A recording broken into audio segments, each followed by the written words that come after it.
Melissa's taking care of them. Oh, okay.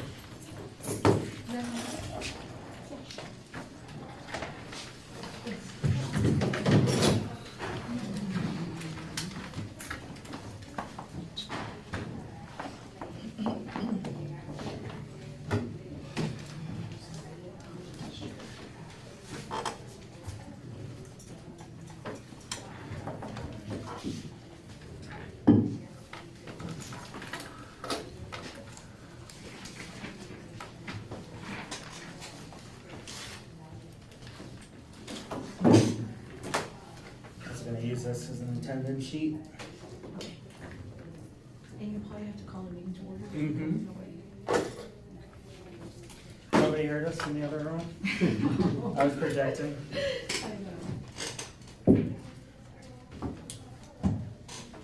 That's a good, OMA training question. Did you really set the date? No one heard you set the date. No. That's the old Chinese proverb, right? Look at the Is tree it- falls in the forest. Didn't hear it. Okay, today we're gonna call the outreach communication meeting to order. We can go around the rooms and say our names. My name is Joe Carmichael, 8th Ward Alderman. Mary Beth Arenella, 7th Ward Alderman. Claudia Gala, City Communications Director. Tony Loretto, Emergency Manager. Rob Pavone, 5th Ward Alderman. Scott Lennon, First Ward Alderman. Wayne Sedor, Manager of Emergency Communications. Awesome, thank you everybody for coming today and attending this meeting. Do we have any comments for open forum? All right, hearing none, we'll move on to our first order of business, which is our only order of business today, which is the city flooding response emergency communication strategy. So the reason that I called this meeting today was to, for a couple of reasons, to get a better feel for how emergency communications are supposed to go down. Try to identify who's in charge in certain situations, and figure out kind of what the delay was and why there wasn't a EMS communication until Thursday. So those are the main things that I kind of want to talk about, and then we can talk about how to improve those, what structures we want to put in place, and determine if we want to have another meeting to discuss this further, or if we feel like what we've talked about today, discussed, figured out is sufficient. So with that, did you want to go ahead and start with the presentation, or? So, yeah, I thought that one of the things that we could do, if it's all right with you, Alderman, is just kind of clarify what the communications department does. And it's not so much also just for this particular committee instance. We have found in the year and a half that we've been, from our last update, actually, that we had with you, that it is something that is going to take a while for inner departments to kind of, fully grasp.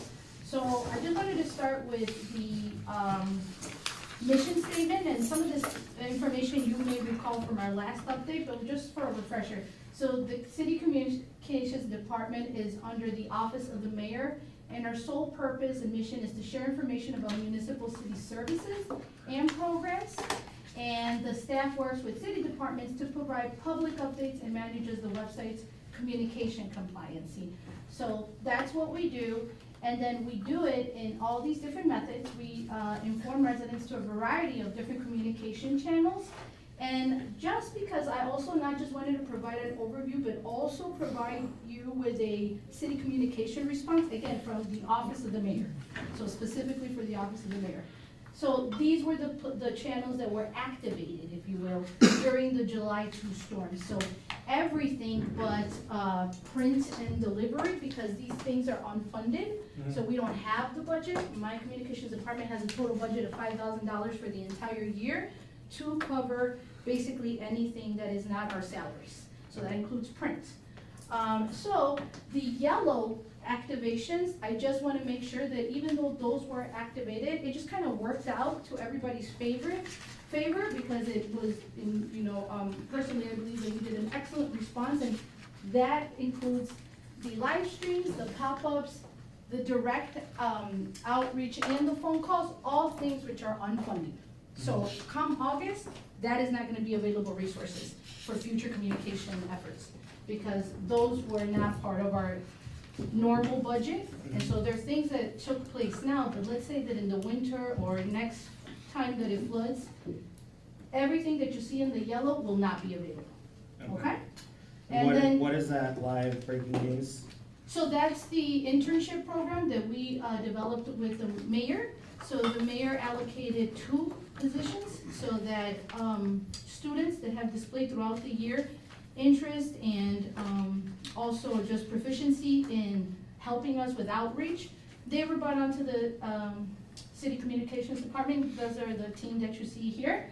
And they're the ones that are producing. They actually received extensive, over 3-week training in how to produce script, live content, write content, and they also were asked to look at every single neighboring city, Lyons, Stickney, North Riverside, Cicero, to kind of gauge what they were doing and what we could be doing, but, quickly we realized that we were leading in these kinds of communications efforts. So we still refer to it, but not, for guidance. And then this is just that, but in text. So this is just the visual form, and then this is just the context. And it also gives you when it was established, the year it was established, so that you can see that it is relatively new, but we work diligently and hard to ensure that we're on top of our industry sectors, and that we're always dominated by 2 things: census data and the data that we are providing. So, so I'll just go right into the internal communication strategy, so that folks can kind of have an idea of what it is and how it is that we prioritize and manage different responses. And I just want to point out that everything in the red is things that we do that are not part of our, our budgeted work plan. So everything that you see in red is things that we cannot confirm will be available past August, because it's not budgeted. We don't have we don't have permanent staffing, it's just Melissa and I. So everything in the red is what more we are doing outside of our parameters. So you can take a look at that, and that is how we kind of, decide what information we put out. But yeah, basically everything in the red is additional work that has not been put into our work plan, is not budgeted, and does not have staffing for it, that Melissa and I undertake. And then the second one, and I'll just have Melissa go into it, is the social media manager, so that they can, you guys can kind of get that review from Melissa. Hello, so I've met all of you guys in person at least once or twice, so hello. So what I take on here in the communications department is our social media platforms. We do have Instagram, Facebook, Twitter, and LinkedIn, and we also do a bulk of the website management. So as information is coming in new and needs to be updated and switched out, we take care of that. As you can imagine, there's quite a lot of requests throughout the day. Some of them urgent, some of them are urgent, some of them are not, some of them are compliance, but we do have to keep the website up to date, and we have set the standard that we do send for important information to our city news section, which Claudia does do a lot of the drafting for the city news, and then we do turn that into social media posts. But we do like to house the most important information and to lead people back to our website from social media back to the city news section, where they can find a recap of the information, whether it be shorter or extended. It's always housed there as an archive for us. And then that packet, that's Melissa's packet that she prepared for you.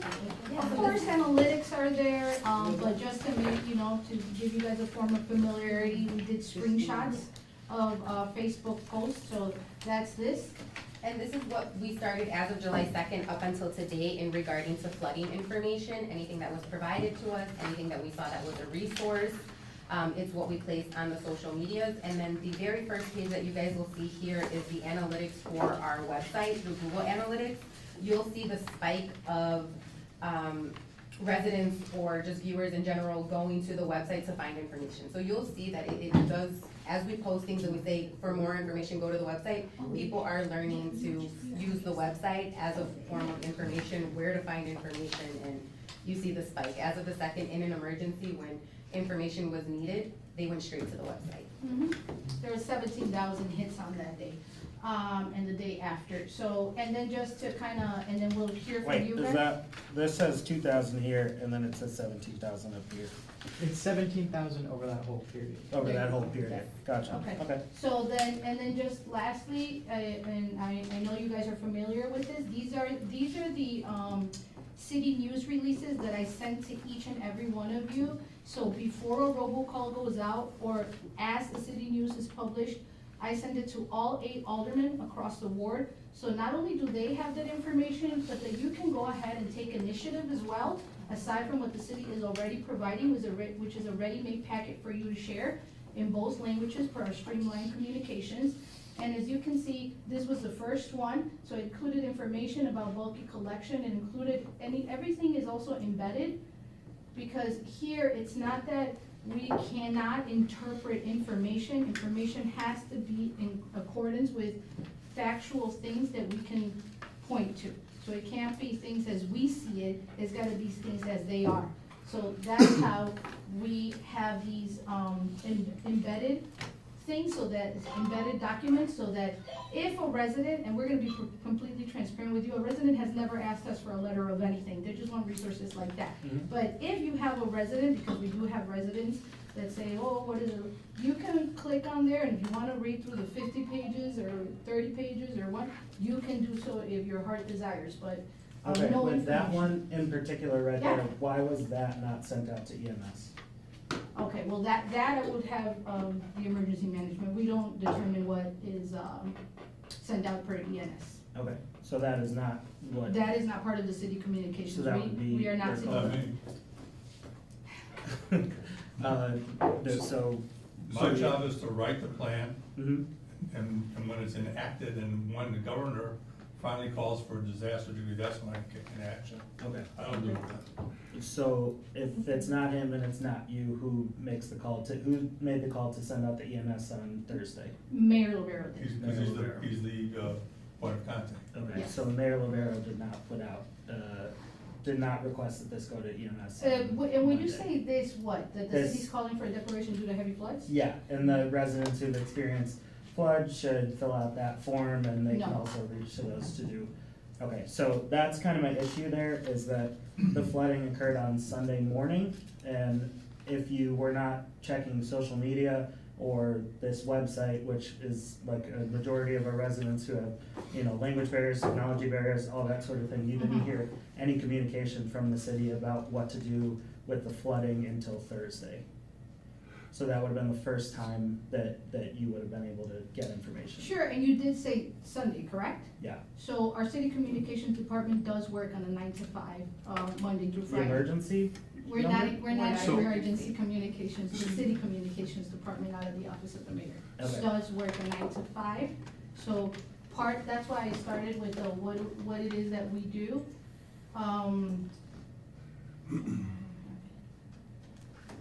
We were never set up to be emergency communications. no, you have it on, that's the exclamation point red, right?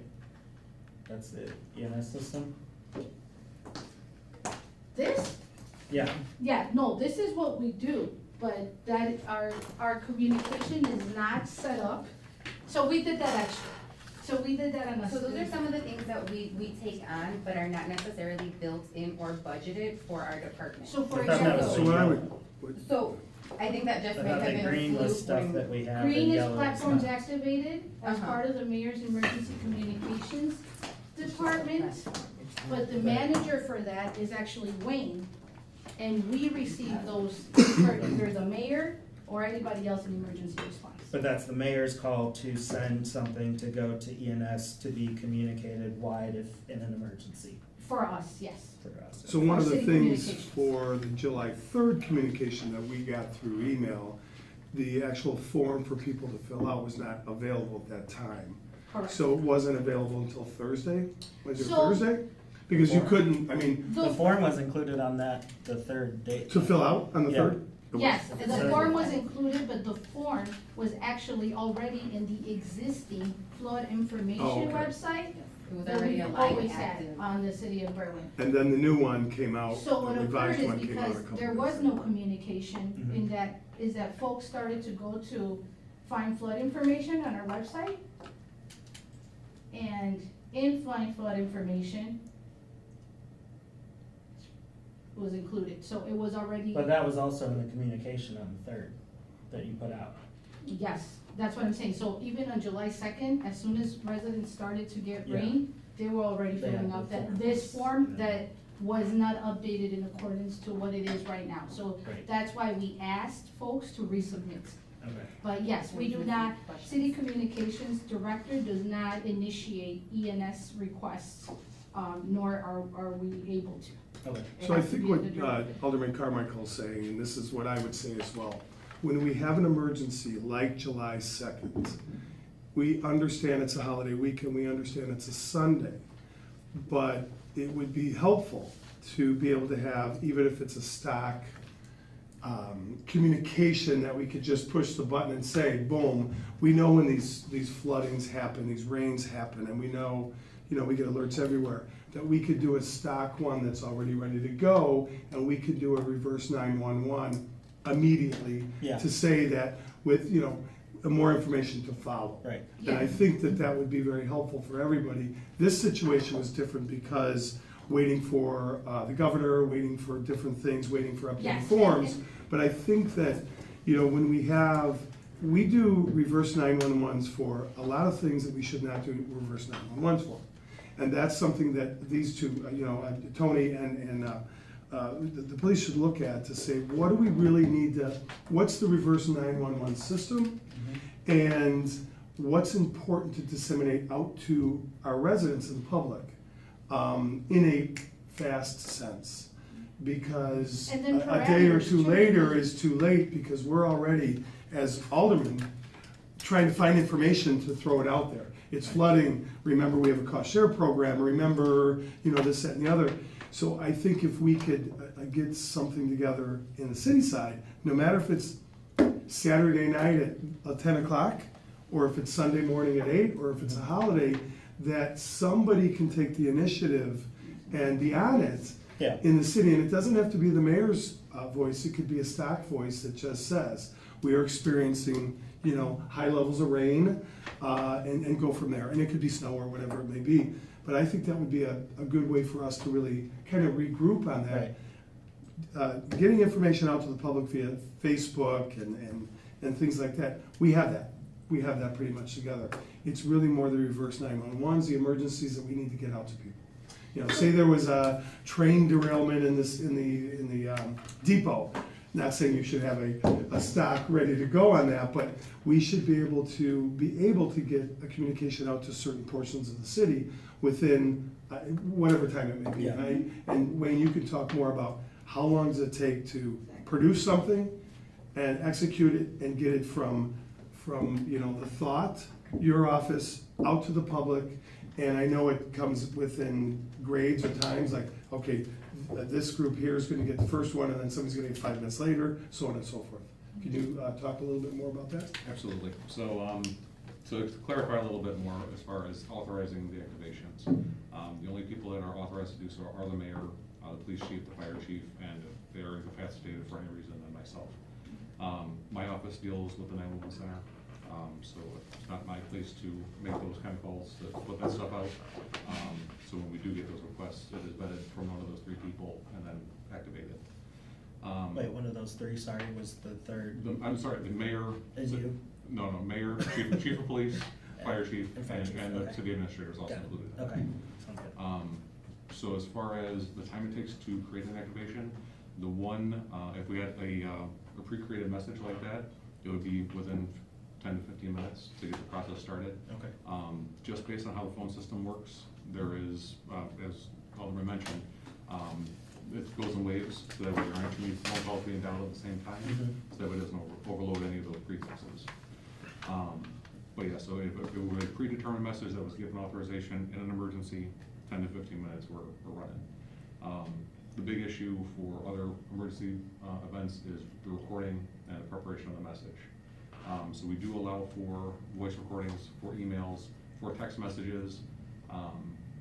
The issue with the text messages, especially in a situation like that, we want to make sure that we get as much information out as possible. We don't need to send a text to say that it's raining, they know. So we would push that information through the email and through the voice.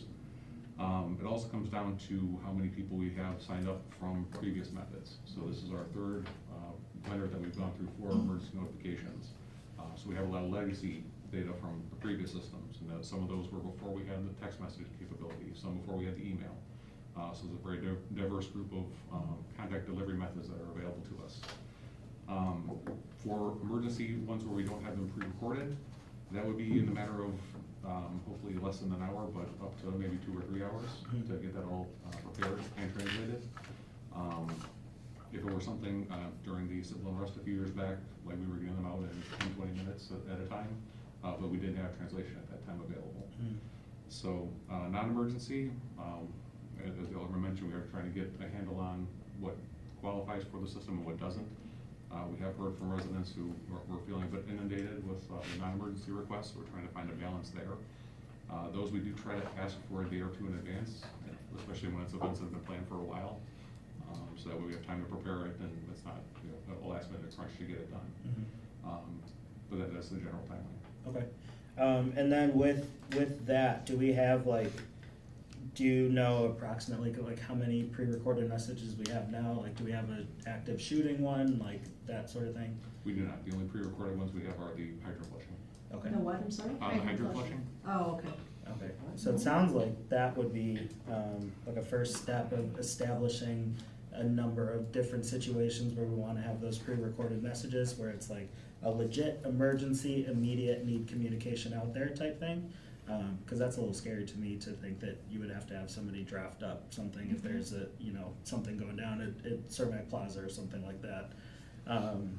So that's definitely something that I think we should talk about. Maybe not today. Maybe we come back together at a meeting in the future and determine what those situations would be.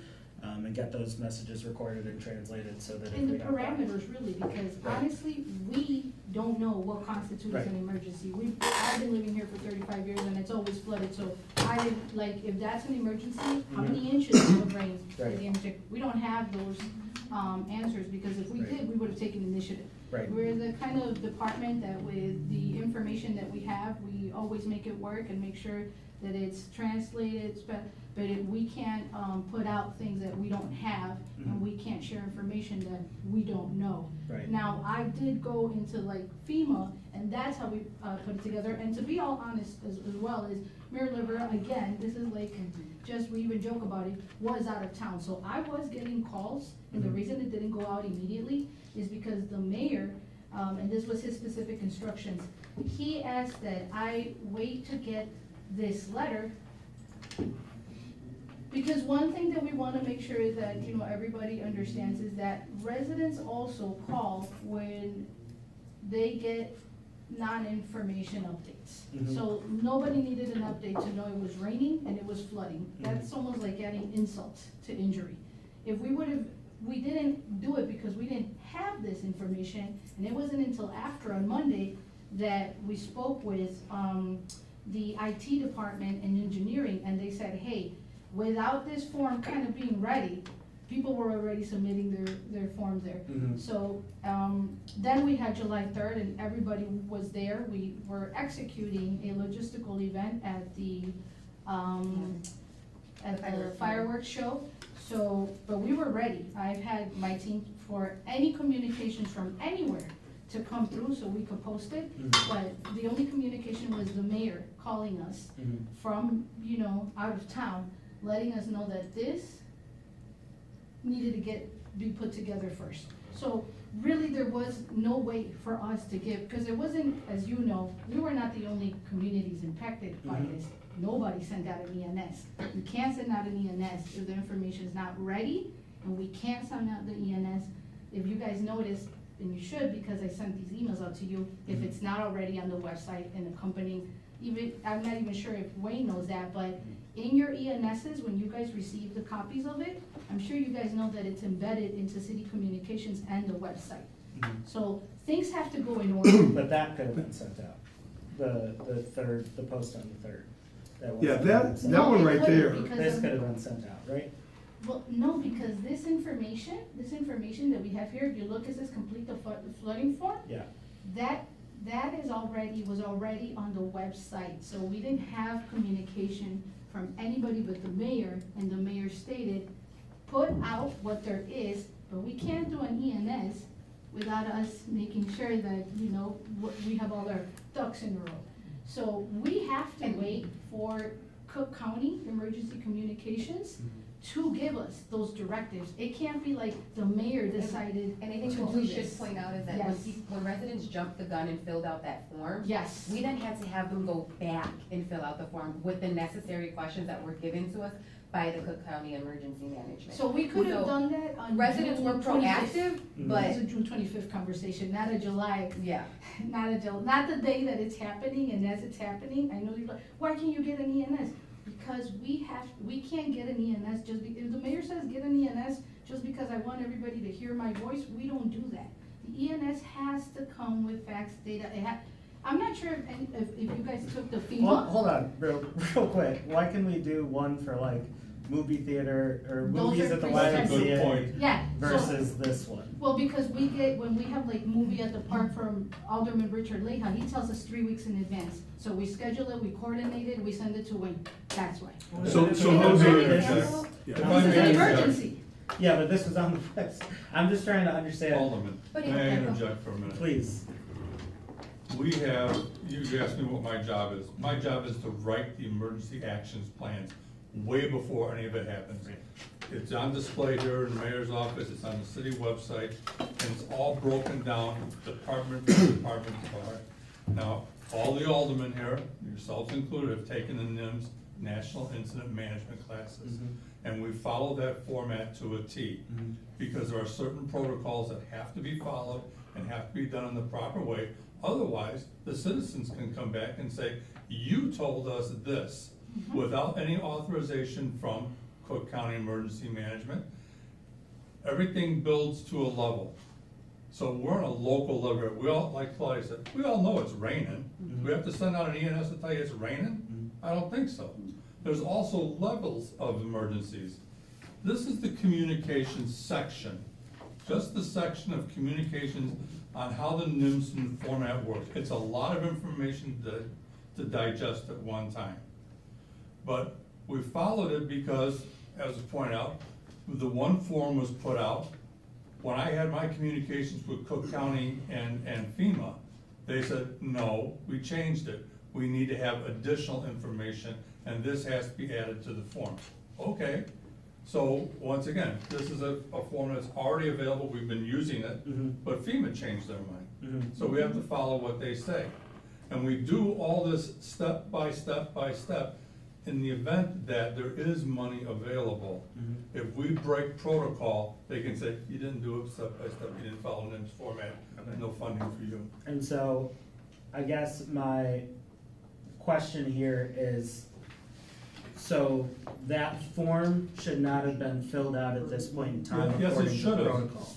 Yeah, it should have, because that's what we had standing. Right. Yes. After the event happened, FEMA. This was on Monday, so this was after the event that this was put out, saying to My click here. meeting with FEMA wasn't until 2 days later. So does the event then become the day that you met 2 days later? So Are there, you there's. No, you're The timeline that I'm confusing trying me. to figure out here is, okay, so this form, you could have made an ENS about it up to No. when No. the flooding We cannot occurred. Make an ENS about it, those come At all. You at cannot all say. until to- NIMS tells What us. would you, Until NIMS. give Yes. me an idea what the ENS would say. Tell me how it would go. Please fill out this form here. So it was a pre-existing form, and as you can see, what happened is residents knew it was up there. There was quite a few, and I'm sure that we can get the It data lives and here. find out exactly on the 3rd. I'm sure that we can get that, maybe not right now, Jim but. said 200, Okay, so 200 people already knew that that form was available. Mhm. as So soon as it rained. great that they filled it out, but we had to then tell them, you jumped the gun, this is what we need to maybe even be, When did you Eligible. tell them that? what day did an ENS go out for that? I'm sorry, I think that was. Well, you guys have the, let me. The email. It We'll was send to you guys, but. But we can continue Say to what say that then? we want that ENS to go out on the 3rd, but really the only ENS that would have gone out that day to say is, hey, it's raining and it's flooding. Mhm. Yes. So we did get preliminary information, which is good. We gotta start on it. We were ahead of a lot of communities here that didn't even have a start at all, who had no form. As a matter of fact, they took our form and copied it and put it on their own. But we couldn't use it, the data, we had to Yes, ask we them to could come use back. it, it just, we had to have additional information Okay. as required Which that by was something to FEMA report. and Cook County Emergency Management. Okay, That's all. so, And it was actually 2 or 3 lines, I think. It was insurance and something else that they were so we requesting. just had to add some more stuff to it. That's all. and Yeah, then so- ask them to so- come back It was and already fill it there. out.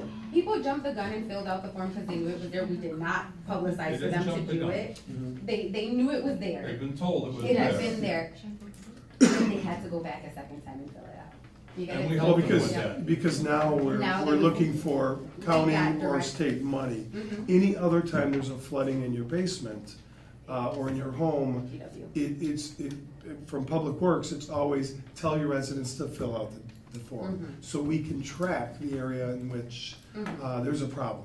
So that's common, but it changed here. Yeah, this And was I bigger think, than Right. Public Works. and maybe I'm mistaken, but what I would expect is when there is, you know, elevated social media posts and everybody's, you know, texting us and emailing us and what are you doing and basements are flooding, is there from emergency management, this would be from emergency management, the chiefs, the mayor, everybody involved, is there a need to do kind of a generic reverse 911 just to let people know, we understand you could be experiencing flooding, we will get more information out to So we you, have some- this, that, and the other, versus letting it stay for a day or two. Right. You know what I mean? Right. Because we were getting calls, and we were out in the trenches, and we got water in our basements. So we I'm understand that. simplify it a little bit further. During the COVID situation, we had set up an EOC, an Emergency Operations Center.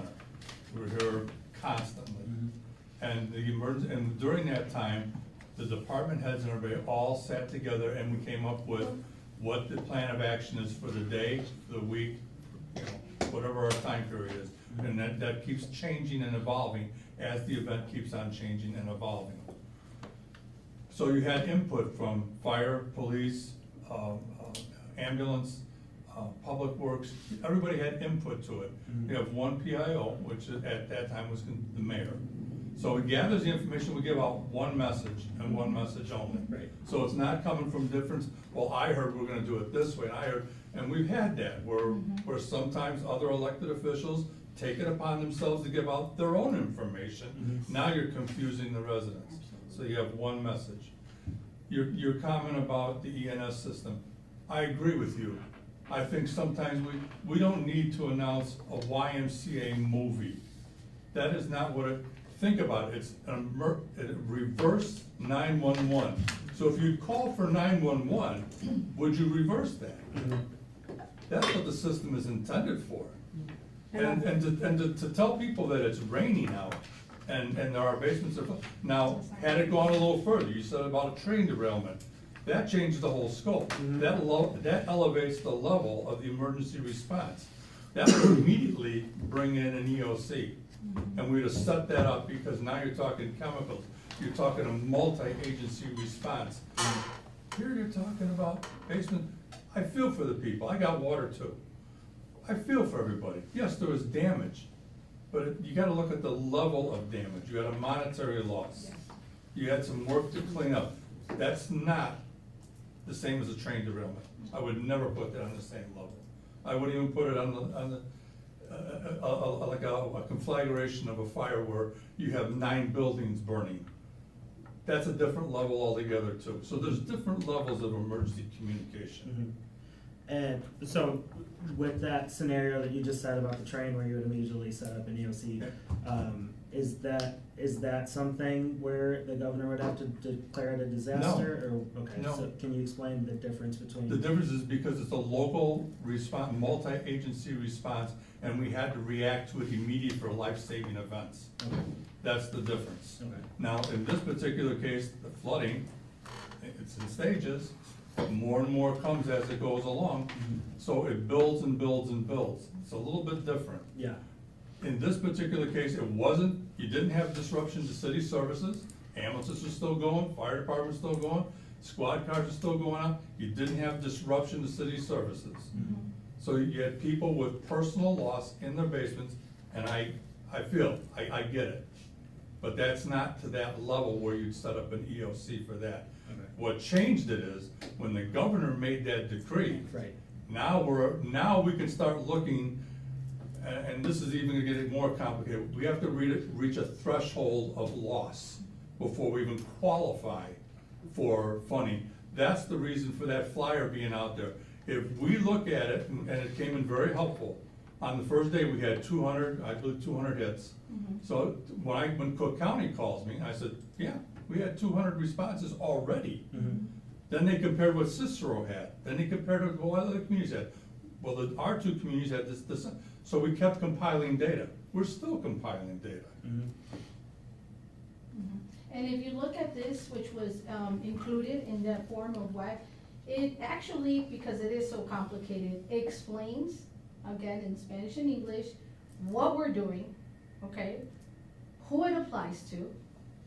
And then even here, we're being completely transparent that you submitting this and us doing all this is not a confirmation of federal assistance, and I hope everybody understands that. That's why I'm a little confused, because this is part of NIMS, and I know that you guys did take it.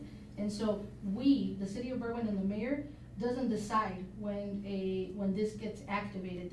It has to come, as Tony said, from Cook County, and we were in communication with the entire time, and when was it that they send out the proclamation on the 7th? Is that when the governor? I believe I so. think it was. Okay, so until then, even if, everybody's saying, and everybody has personal narratives of what was happening, and it was not an emergency until until that threshold was crossed, so. Well, that's when it's a disaster. It was an emergency immediately, right? Because the flooding was happening on Sunday. But the disaster, Was not declared a disaster till the 7th. till the 11th, I think. Oh, there you go. 7th. So everything we did before that was in preparation, so that's why we even said, even in here, in the first one, cause it's very important for us to be factual, we can't, interpret, here it is. It still says it.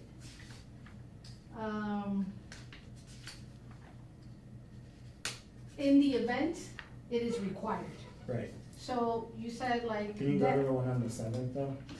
Yeah, so, but this means that this date, this time, I didn't even have an update, that it was gonna be required, that we needed this, or that they were even going to say it was a disaster, so Right. that's what would the ENS say? Can you go to the one that went Yeah. out? But which time, cause there's 4 communications. The one on the 6th, I think, Okay. 7th. But this was like before, right, so then, so, okay. That was the EMS, right? That was the one That went was the out. ENS, and by then the 6th it was, but on the 7th we published it, and this is an important part. This is part of this is when we already had information. Before that, I don't know what we would be telling folks, because what we need to let them know is, why are you filling out this form, what will this form do, and we did not have that information until the 6th. And we put it out that same day, so we got the information. I think actually as soon as Cook The County. meeting was over with. Yeah, we put it out in 20 minutes.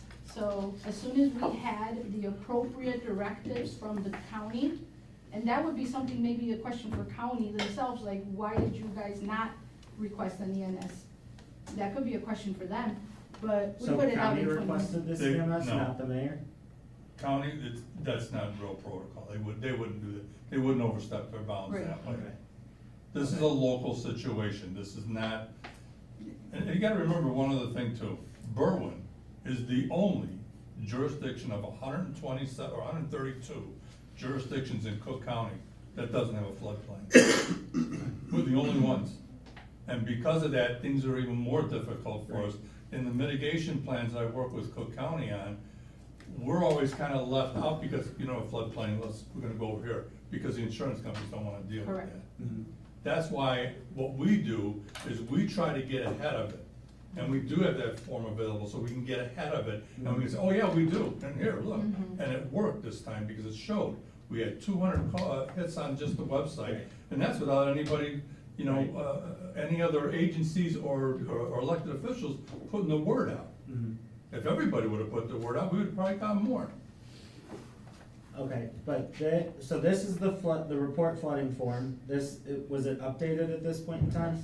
On Thursday, Yes. okay, but we had not been declared a disaster, which Till is the next why day. you said that we could, until the 11th. So, which is why you said that we couldn't send it out on Monday.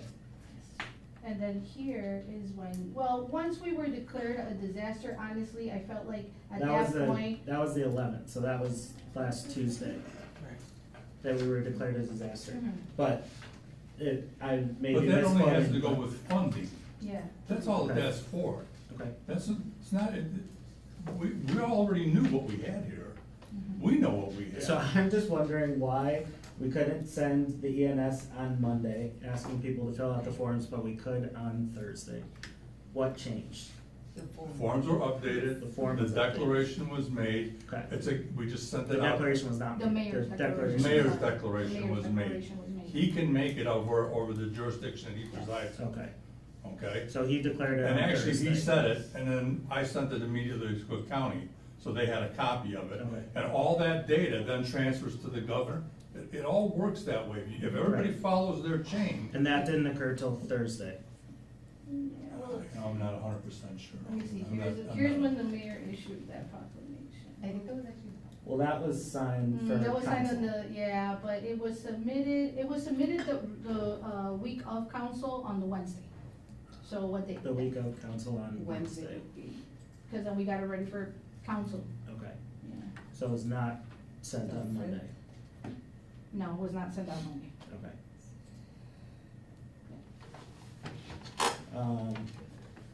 Okay, so yeah, I think, my takeaways from what have happened so far, I've heard the thing a couple of times about we don't need to tell people it's raining, but I do think it's helpful to tell people that we're doing something, that a process has started, that,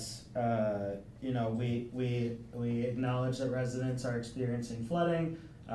We are taking steps to, figure out what we need to do in order to get relief from here, here, and here. That can go out immediately. I don't think it necessarily needs to be an ENS message, but just something from the city, just out there to say that we're doing something. You could say Public Works is out clearing sewers, whatever Are you you want saying to like say. on social media or on the website? On social media, the website, just an acknowledgement that an issue is occurring. Because the issue that the mayor had when he spoke on Tuesday before council was that there was all this misinformation going everywhere. This person's doing this and blah, blah, blah, blah, blah. If there's just, a communication from the city to kind of let that information vacuum, because majority of people are not, this number says 20 or 5,000 people over that course of a couple of days, and 2,000 or so from the website. Those are the only people, so that's 7,000 people who are seeing that information out of 55,000 people in the city. So, having some sort of message out there that we're doing something, that we acknowledge that this problem is occurring, is a helpful You said on the July communication. 2nd? Second, third, whatever. I think, what the mayor was referring to in the misinformation out Mm. there is giving people false hopes that we could use ARPA money for Right. flooding. That's where he was probably gearing towards that, Okay. versus we already have a flood mitigation program for residents to Right. act upon if they continue to get water in their basement and sewer Yes. backup. That's- So that was the misinformation Yeah. that he was talking about, had nothing to do with the flood at hand. It was the misinformation going out to give people hopes that we're gonna give them flood relief in their basement and we're gonna pay for their basement to be. But even if we do, Sure. if we do a social media post, it's not getting to everyone. Clearly, Right. we have seniors that don't Right. have social media, so. Yeah, but that doesn't mean not to do it. Otherwise, we just wouldn't communicate on social media at all. And we choose to do that. But there are a couple things that the mayor said. So like Cook County, Tony Preckwinkle named Cook County a disaster area. Director Schiller came out with a statement about the continuous maintenance of the sewers and how they're unable to discharge into the interceptors once the river flowed. Then they can, once they reverse the river, then the sewer system could have drained. MWRD was having a meeting last Thursday for more information. MWRD has sent city information on what they can and can't do. If you need flooding information, folks who can qualify for any assistance, and then the flood control program is like another thing that was brought up then. If any of those communications are happening across the week, then that's resident information that they can get, so that it doesn't end up them coming to yell at us at city council, and then we have to tell them, no, you're wrong about everything because, you know, this X, Y, and Z is how it happened, but you haven't told us X, Y, and Z happened over the last week. If that makes any sense. I just want to point out a couple bullet points that I want to leave on the table for food for thought. Number one is that the communication department, in my opinion, is in its infancy. It just started, what, a year and a half, 2 years ago, so it is still, in my opinion, in the planning stages. So this conversation, to me, is valid in how we're moving forward. I think what we've done is irrelevant because it's outdated, it's antiquated. That's why we have a communications department now, Right. because we see the need, right? Global warming is real, so to talk about important matters like climate change needs to be one of them, right? So emergency management is no longer just active shooting, you know, oil spills, you know, and pile up, car accident piles up. It's now global warming. The fact that we had 3 tornadoes touch down close in the vicinity here, that's real. So those are things that we need to be thinking about proactively and how we're gonna manage those things. ENS, I think, has been working really well, and even for these small things that you're saying may be irrelevant, because when my calls go out, we have to remember digital divide is real. There is a demographic out there, and it's not just by age. There are people who are not on Facebook, who are not on the internet, who do not have internet at home, and rely strictly on old school phones. And they get those ENSs, and it's important to them because I get calls. I don't know who here uses it and gets calls from their residents, but I do. My seniors call me.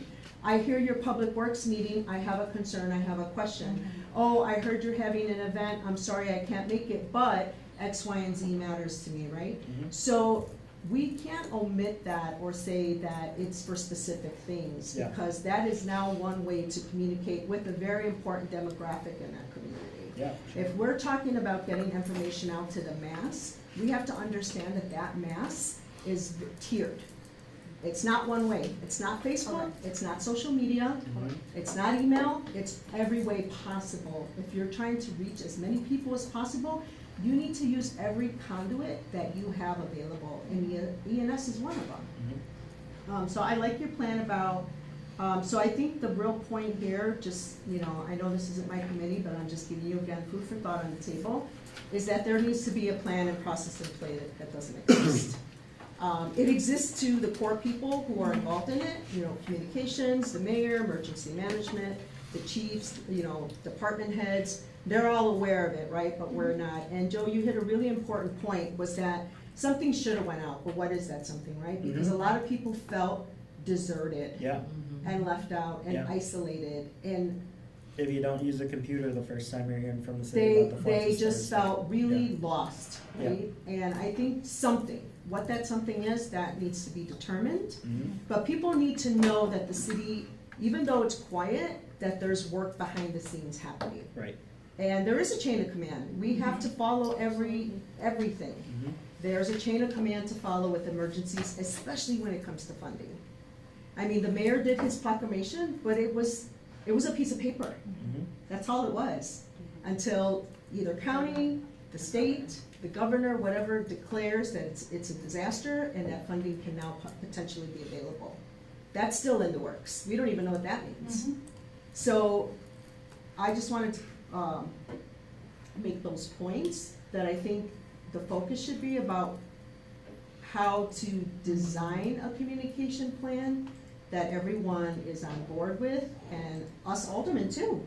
Because our constituents are reaching out to us, like, I'm flooding, what's the resources, where do I go, who do I call, what do I do? And that's a lot of information to be channeling one by one. So that's just my 2 cents on everything. And flooding is probably the biggest one, because it does affect many people. And so And, one we of had the a things meeting, that I wanted to Blizzard. mention Yeah, about what you guys said about a pre-format, so again, because things, don't happen overnight, as soon as on July 2nd, I was already in contact with MWD, and so were they. And this is something that we developed as of July 2, which is overflow action days in the city of Berwyn. So we have a pre-formatted where it's raining, we're gonna give an it's raining emergency notification, but then what do you have to do?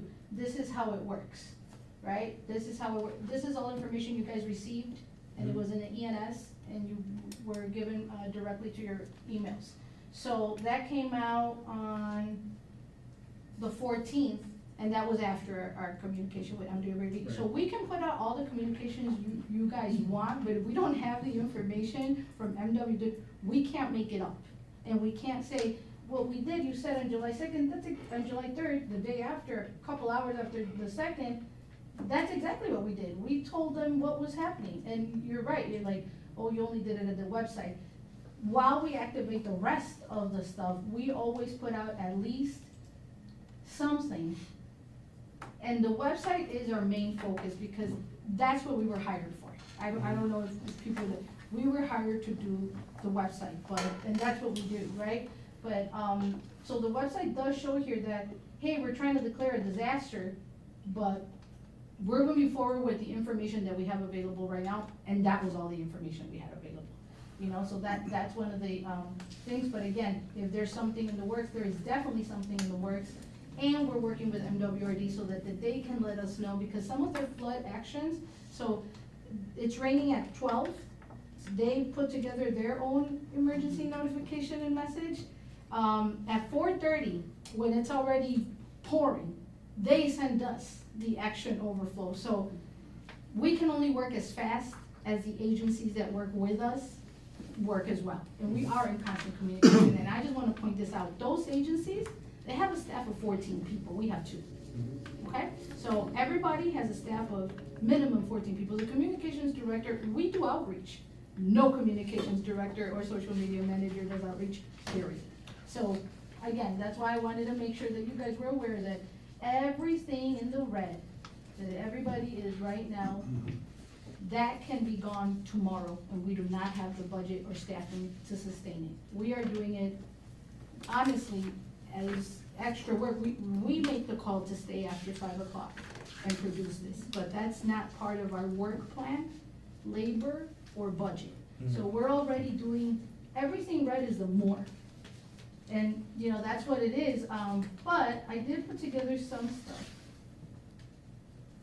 that we feel is also, Alicia's absolutely right. I do think that we are still getting department heads acclimated to what the website and what our role is. Because, at one point, we had department heads asking us for forms that they created 10 years ago. We don't know where those forms are. But I guess the way that it used to work is that they use the website as an archive. So we're still working through that. So I would say that what really needs to occur is we need to improve interdepartmental communications and implement policies to streamline communications, because we're not the only outlet. On our last meeting a year and a half ago, I shared with you the 10 other websites and 3 other communications departments that there is, and they're not here with us today. So, there needs to be a follow-up, so we need to do that. We also need escalated request, verification and documentation process and policy has to take place. Here's something that we deal with a lot, Alderman, that really cuts into our productivity for a 2-person staff. We sometimes get screenshots of Facebook comments, okay? And we have to then figure out how to get in touch with that person, and then we say, oh, you went on a community page group and you were asking for this request, we got it from your alderman. And sometimes they don't respond, and sometimes it takes us 2 to 3 hours to do that. There's even been times when we've gotten screenshots from administration saying, oh, it's an emergency, and then we find out that there is no emergency. So it has to really be verified. It has to be verified. It cannot be a comment on the page, because you I wanna. agree, wait, Yeah, can you yeah. talk about that more? I wouldn't spend any time on that. Yeah, I was about to so- say, Yeah. why are you No. even doing, That's- entertaining that? Well, I'm You just get an saying, email or you we get a do voice get, we do get, requests that have that, so we wanna, do that, we have a stream, we cannot accept Facebook, screenshots any longer. And here's another one, streamline communications across the phone. We are email, and this goes, I'm kinda going out into more than just the emergency in this situation, because sometimes we get information from other departments, and when it's public information, even if it's an event, since 2019, we've been putting all our communications in English or Spanish. That is still not happening across the board. So then what that means is that we have to take that information and we have to do it. Because we're not gonna waste time beating a dead horse. We've already provided census data. We went over it again. I can pull it up. That is the folks are still not doing it, okay? So that's within our own external department. So that's another thing. Use the census data in standardized information. Like you said, how are we able to schedule ENSs? Because we schedule it, because if we get the information ahead of time, we can do so much. We're getting the information the same day, a few hours before, and this includes from department heads say, today's my compliance day, you have to put up. We have other stuff we're doing. We have to stop everything we're doing for these requests. So, that is something that we really, really need. If, and this is just an example, if this department knows that every year they have to produce this document, we cannot get it that day, and that's what we do. We get it that day, and then once we get it, and it takes Melissa an hour or two to post it, revisions, can you take it down at 4:50 and post it again? We don't have a 24/7 communications department, and if you want a 24/7 communication, we have to add additional staff and resources to it. Then is invest in GovTech. Again, we can't do more with the little we have, period. So increase budget to expand city communications. If you do want it to say emergency communications, no problem. You know, we want to be a holistic communications department. We need the staff and the budget for that. The second one is budget annual trainings for existing, new personnel to transition to a modernized workforce. Again, we could put out all the stuff in the world, and I'll take the clerk's office as a perfect example. We were under everything that we were doing for the Granicus website was with departments, so that's a separate department, taking into consideration that they would have somebody from each department, not every, but clerk's office, to take on clerk's role. That was not possible, because it did not have anybody capable of doing that. So now we're doing clerk stuff. So the website Okay. is capable of doing that, it comes down to having staff, not. Exactly, Sure. because So- city communication. And the last one is activate city elected officials. We put together information for you in English and Spanish that's branded, so you can share it on your websites. That's not happening. But there's Do three you of mean us. Facebook or do you mean websites? Whatever you guys have. We give Facebook, flyers, social media right, images, social media. depending on what it is. If everybody shared it, when we send it out on email, I think that would help, and you guys already have that at hand, so all you have to do is actually do it. And then, I really think this is necessary, and this is not, me and Melissa took this training and it was phenomenal. I really think it would really benefit all the elected officials that are here today to take a training in how to utilize Facebook for government officials. And I'm not talking about engaging or responding to constituents. There's a lot of information. As you guys know, GovTech is a sector that is, blossoming right now. And that includes that there's a lot of, compliancy things that were not sketched out until these last couple of months. I really think it's important for all of you to take that so that you can maximize your existing platforms. Now, we don't have a budget for that, but we definitely have a quote. And the last thing I'll close out with in terms of the ENS, if the ENS is going to be utilized appropriately, which is for emergency notifications sourcing, then we kind of let the bag out of, the cat out of the bag, because we actually had a senior come in here, she's right here, she wasn't able to participate in the open forum, but she was here earlier telling me that that's her only form of communication. Without the ENSs, she's not on the website, like you said, she's not on Facebook. And then I said, okay, that's great, do you find it too many? And she's like, no, I find telecommunication, whatever, telemarketers overwhelming. But I like to hear about, that's how I know about events. So then we need a whole separate one, because we've already set that expectation with our Right, seniors. right. Our seniors are already expecting, and it's only the seniors, it's not really the other populations, that everything, in fact, don't they ask us that? We go to, we do massive outreach. So, the kids themselves this week probably talked to 1,000 people, out of the 57,000 that we have, and again, staff of 4. And everybody is now like expectant to hear robocalls. We can't do that many. We can't, it's impossible. So now we have to actually look into a separate system. That separate system is $18,000. That's what it would take to separate our current subscribers that are seniors that are accustomed, here's one of them, to receiving everything.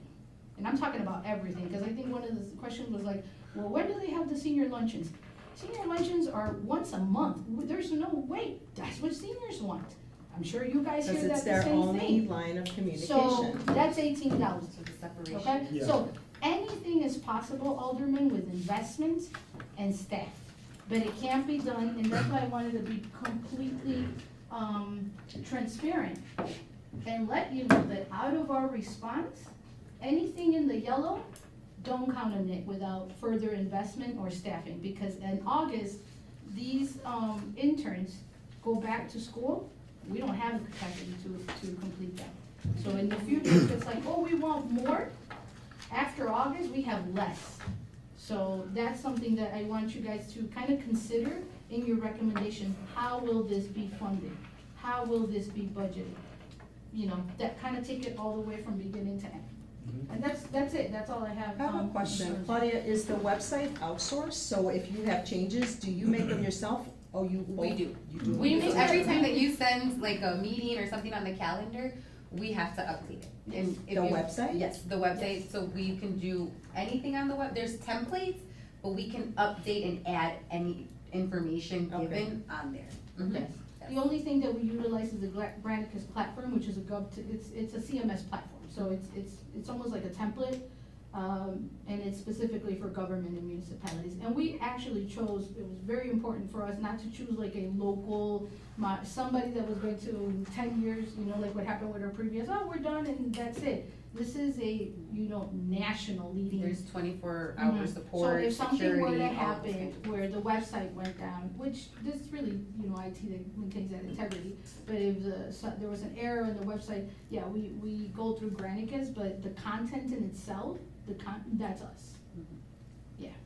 And so that's what I'm saying, that I just wanna be completely clear as everybody, kinda, gets together, that at the moment, not foreseeing this, that takes up a lot of our time. So what we really need to work on out of this is what is EMS, what's a reverse 911, and what's the protocol moving forward, like we talked about, is day 1, day 2, 1 hour, whatever it is, and that's what we can maybe expect. We understand the chiefs have authority, the mayor, emergency management, Wayne, so on and so forth.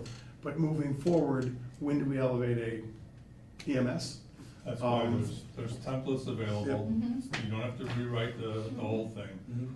There's templates available, and you can pick and choose what you need to do to make an emergency communication, when, where, and what type of information goes out. If you separate the two, people do not become numb to the 911 calls. Mhm.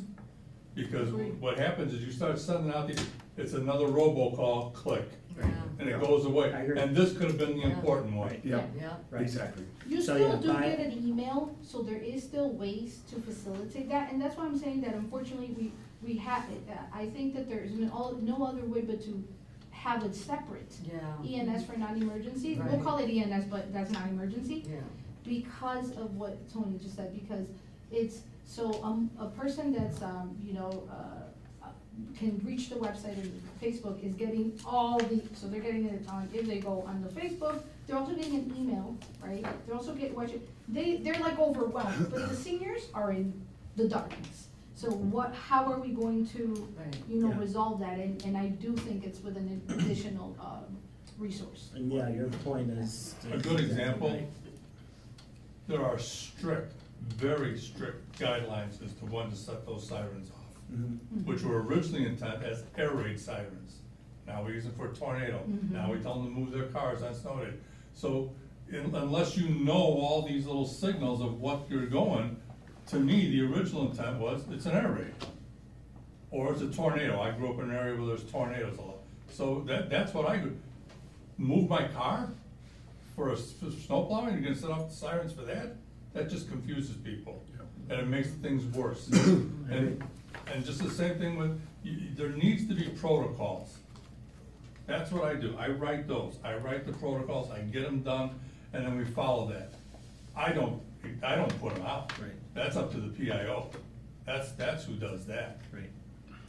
Two What do you things. mean sirens? Are you talking about Air raid the, sirens, the sirens. those go off when we The want people tornado. to move their cars? They have used it in the past, and I Yeah. said, you can't do it for that. I've never even heard of that in my 10 years, 6 years. It's not currently in our emergency communications policy, it is only for weather warnings. Before your time. That was off the books. Wait, like not me. But a couple of things to keep in mind. So when we talk about the reach of the Facebook page versus all the other methods that we have, I want to point out that since we went to the new system in 2014, we've had less than 3,000 people register for emergency notifications. Hopefully, a lot of these people are covered by previous years where we had the information from AT&T, from subscriber data. This year, we will be adding the subscriber data from Comcast.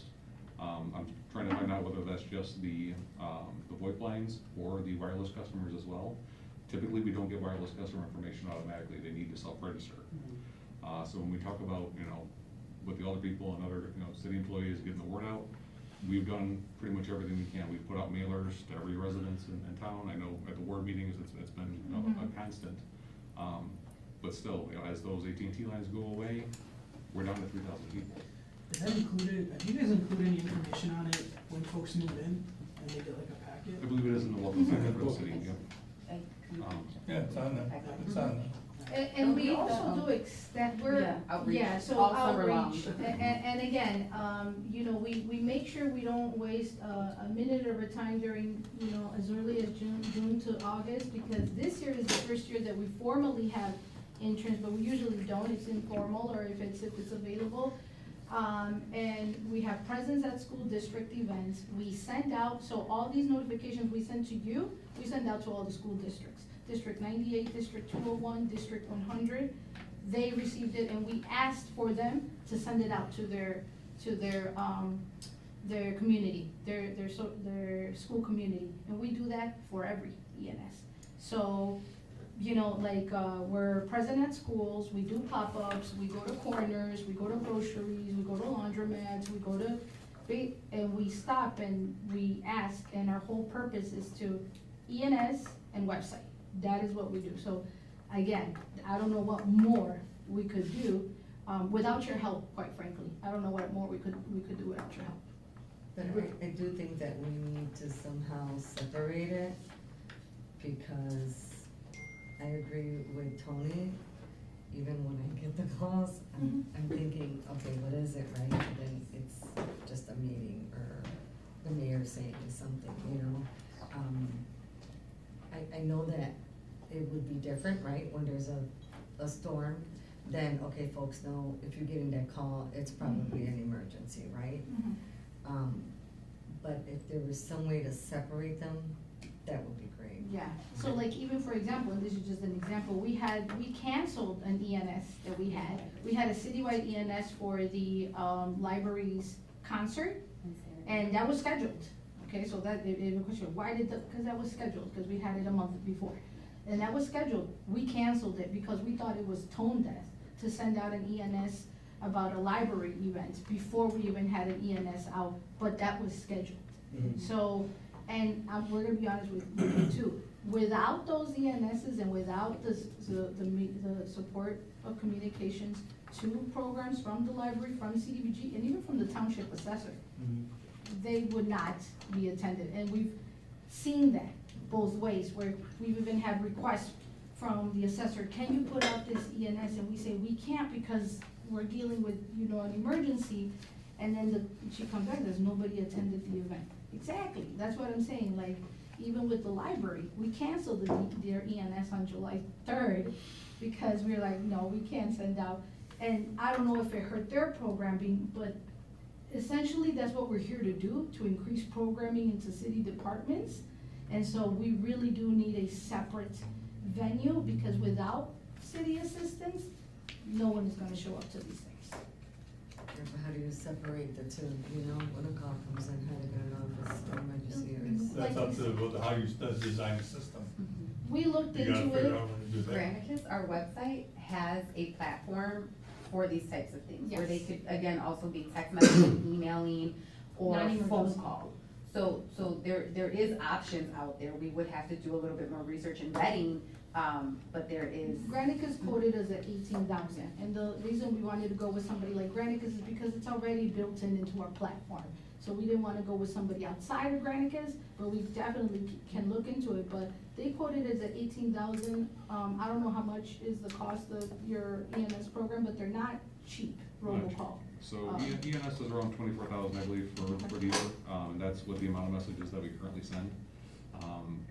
The intention of the Everbridge system that we use currently since 2014 has been to have a platform to separate emergency and non-emergency.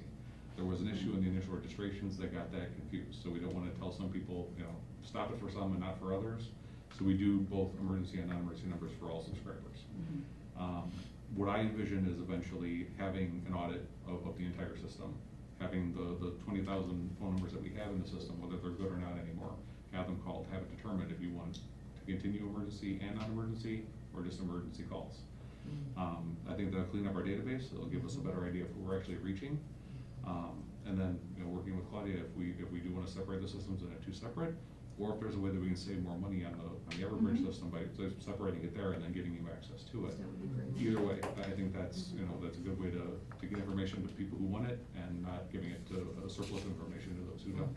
Yeah. Right, I think that's good. yeah. And just throwing this out there as a suggestion while we're on the topic, would it be possible to send out as an EMS a opt-out of receiving the non-emergency communications? So there is a polling option within the system, so press 1 for this, push 2 for that. The way that I would imagine that working is do a series of multiple calls. You know, those who do respond, we have their answer, they move on, you know, then we do the next round. To those who didn't, then after 3 or 4 rounds, then call it for those who haven't responded. That's a plan we've got to put in place, we're gonna pass the mayor and see if that'll work. Okay, cool. Sounds good. Well, yeah, I think that was everything that I kind of wanted to cover. Just want to go over kind of where we're at right now. I think that we need to have another discussion about creating some scenarios where we're going to have emergency EMS messages ready to go. So in the event that some more common occurrences happen, we can have something ready to send out to people in a 10 to 15 minute span, whether that's like a violent attack or if it's you know, the train derailment, that sort of thing.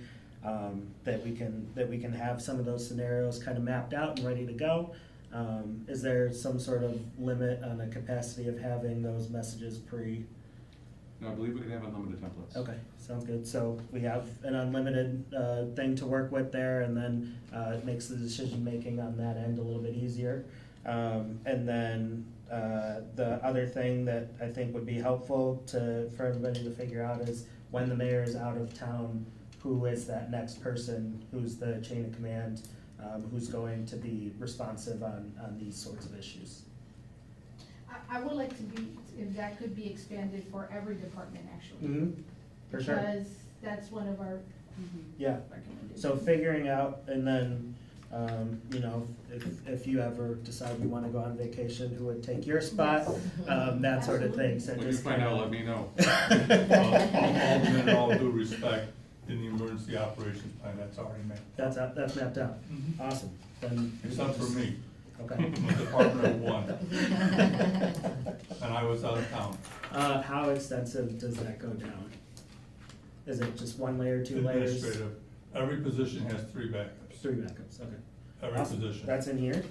No, that's the community. Oh, just no, in the larger plan? The big plan. Okay, yes. cool. And just to let you know, that plan is 10 years old and it's in the Mm-hmm. process of being rewritten. And this time, again, the rules have changed.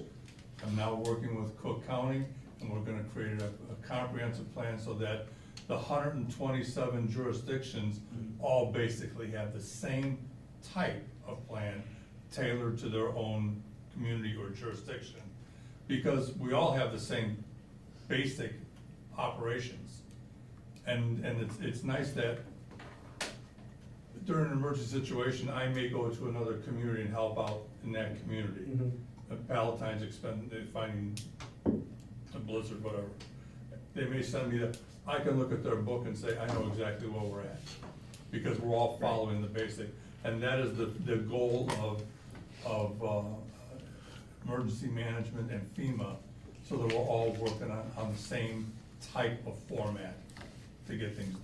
Can I follow up with you on that? And what is the, what is like the protocol for letting people know, where we are in different chains of command? So if the person at the top is gone and it has switched to the second person, how does, That's like, up to that you know, the person. rest of the people, That's up to that person. up to the person who's leaving? Again, it depends on the situation. There's so many, let's stay with the train wreck. While the PIO may be, because the mayor's gone, Ruth is now PIO. Right. But that's decided by the emergency team. They decide who the spokesperson is, and they decide who's in charge until it's by rank and authority within the jurisdiction. So it's the highest ranking authority within that jurisdiction. You would not come in and take command Right. over a major conflagration. That's not, we would ignore you. Right. Because you don't have any knowledge or expertise in the course. Right. So therefore, it's within your expertise within that field of operation. So who was next in command when Lavero was out in this situation? Well, Lavero was out, but he was in Okay, communication. so there's still communication. There's still communication, and that's a big difference. Just like I was out of town, but there was still communication.